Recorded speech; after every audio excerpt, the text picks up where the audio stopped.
बैकुंठ के द्वार खोलने वाली, शनि दोष दूर करने वाली मकर संक्रांति की कहानियां। मकर संक्रांति के दिन सूर्य अपने पुत्र शनि देव के घर जाते हैं। कहा जाता है इस दिन सूर्य की काले तिल के साथ उपासना करने से व्यक्ति को बहुत लाभ मिलता है। इसके अलावा मकर संक्रांति के मौके पर सूर्य देव और शनि देव की कथा पढ़ी जाए तो शनि दोष से काफी हद तक राहत मिलती है। इस दिन जप तप व दान करने का विशेष महत्व है। इस दिन किए गए दान का दुगना फल मिलता है। ज्योतिष शास्त्र के अनुसार मकर संक्रांति के दिन सूर्य शनि देव के घर जाते हैं। इस दिन सूर्य शनि की राशि मकर में प्रवेश करेंगे। आपको बता दें कि पहले शनि देव की राशि कुंभ थी, लेकिन जब सूर्य देव शनि देव से प्रसन्न हुए तो उन्होंने उन्हें एक राशि और यानी मकर राशि प्रदान कर दी। मकर संक्रांति के दिन सूर्य देव और शनि देव की कथा पढ़ने से आप शनि दोष से काफी हद तक राहत पा सकते हैं। तो आइए जानते हैं मकर संक्रांति की कथा। पौराणिक कथाओं के अनुसार सूर्य देव और शनि देव में अच्छे संबंध नहीं थे। दरअसल इसका कारण था सूर्य देव का शनि की माता छाया के प्रति उनका व्यवहार। दरअसल शनि देव का रंग काला होने के कारण सूर्य देव ने उन्हें जन्म के दौरान कहा था, ऐसा पुत्र मेरा नहीं हो सकता। इसके बाद से सूर्य देव ने शनि देव और उनकी माता छाया को अलग कर दिया। जिस घर में वह रहते थे उसका नाम कुंभ था। सूर्य देव के ऐसे व्यवहार से क्रोधित होकर छाया ने उन्हें श्राप दे दिया था। माता छाया ने सूर्य देव को कुष्ठ रोग का श्राप दिया था, जिससे क्रोधित होकर सूर्य देव ने छाया और शनि देव का घर जलाकर राख कर दिया था। सूर्य देव के पुत्र यम ने सूर्य देव को उस श्राप से मुक्त किया था। साथ ही उनके सामने उन्होंने ये मांग रखी कि वह उनकी माता यानी छाया के साथ अपने व्यवहार में बदलाव लाए। इसके बाद सूर्य देव छाया और शनि देव से मिलने के लिए उनके घर पहुंचे थे। जब सूर्य देव वहां पहुंचे तो उन्होंने देखा वहां कुछ भी नहीं था, सब कुछ जलकर बर्बाद हो गया था। इसके बाद शनि देव ने काले तिल से अपने पिता का स्वागत किया था।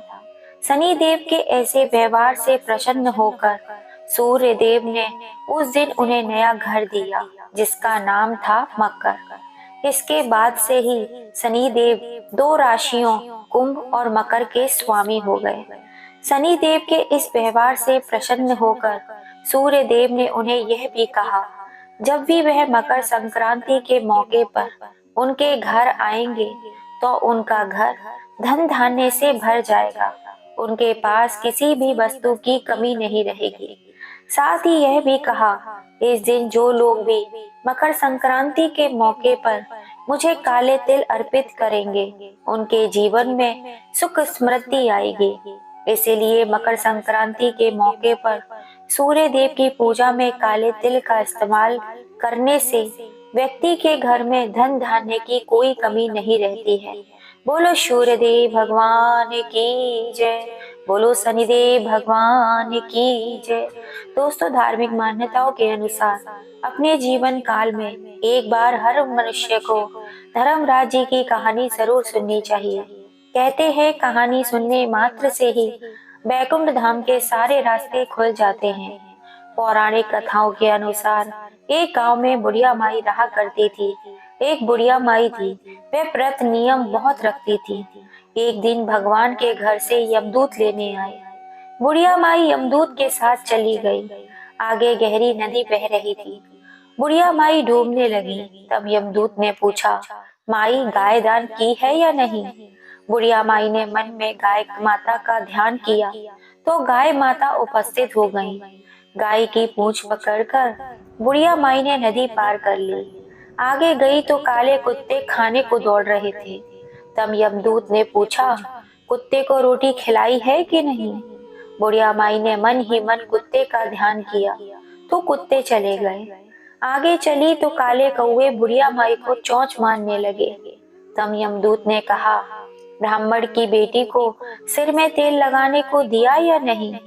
बुढ़िया माई ने ब्राह्मण की बेटी को याद किया तो कौवा ने चोंच मारना छोड़ दिया। आगे गई तो पैरों में कांटे चुभने लगे। यमदूत ने कहा, चप्पल दान किए हैं या नहीं?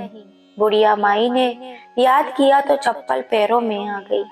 आगे चली तो चित्रगुप्त जी ने यमदूतों से पूछा, आप यह किसको ले आए हो? यमदूतों ने कहा, बुढ़िया माई ने बहुत दान पुण्य किए हैं, लेकिन धर्मराज जी का कुछ नहीं किया, इसलिए आगे के द्वार बंद हैं।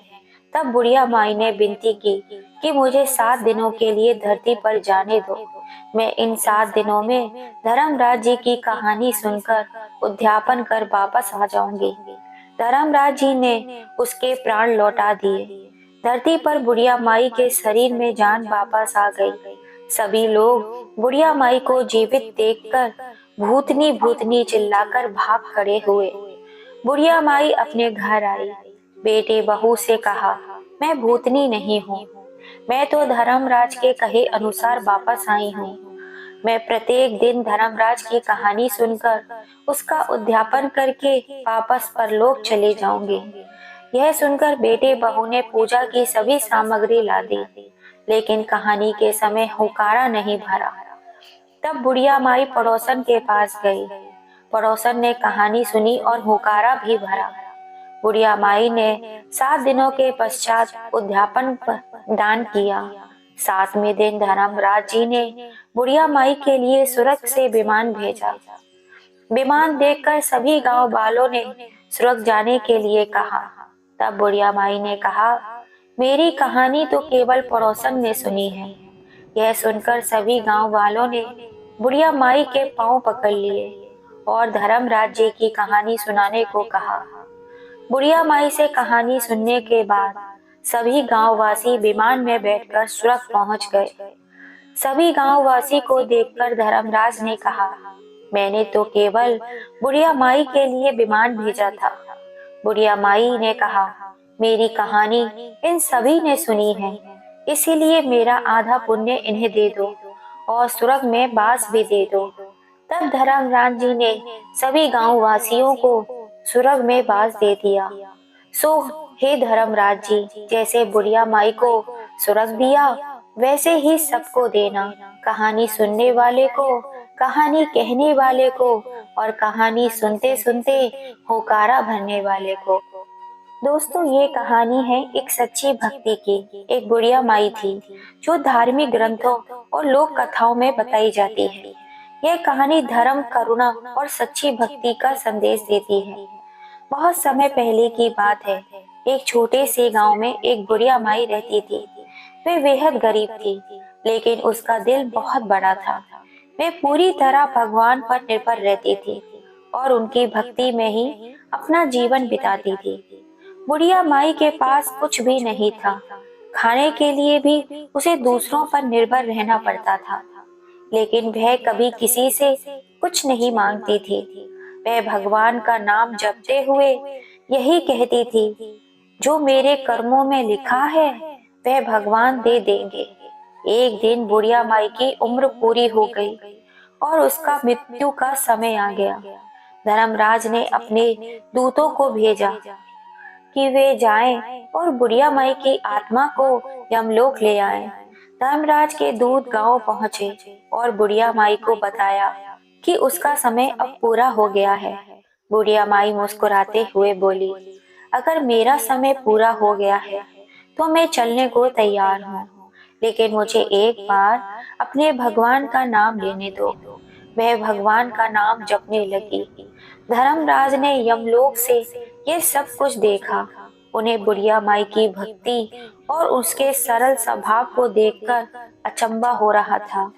उन्होंने सोचा, यह माई बहुत ही साधारण है, लेकिन इसमें गहरी श्रद्धा है। धर्मराज ने बुढ़िया माई से पूछा, तुम्हें डर नहीं लगता?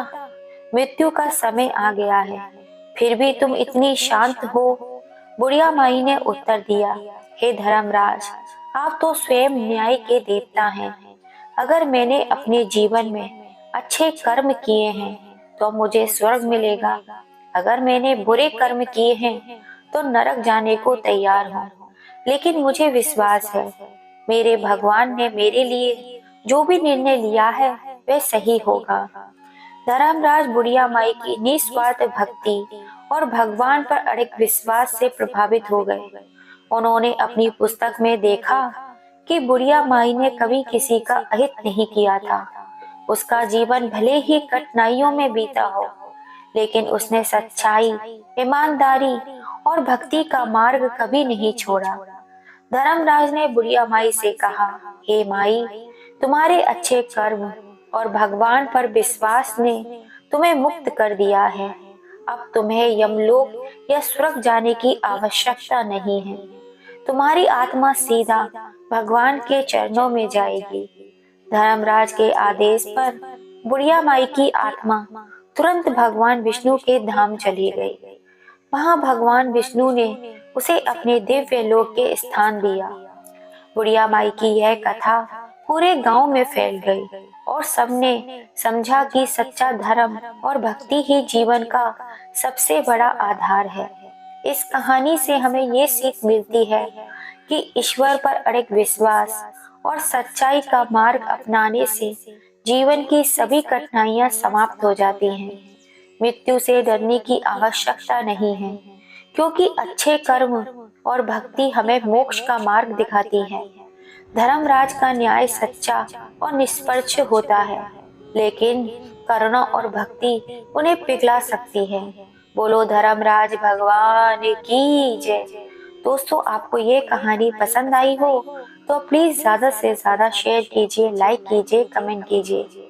फिर मिलेंगे। जय श्री राम। हैप्पी मकर संक्रांति।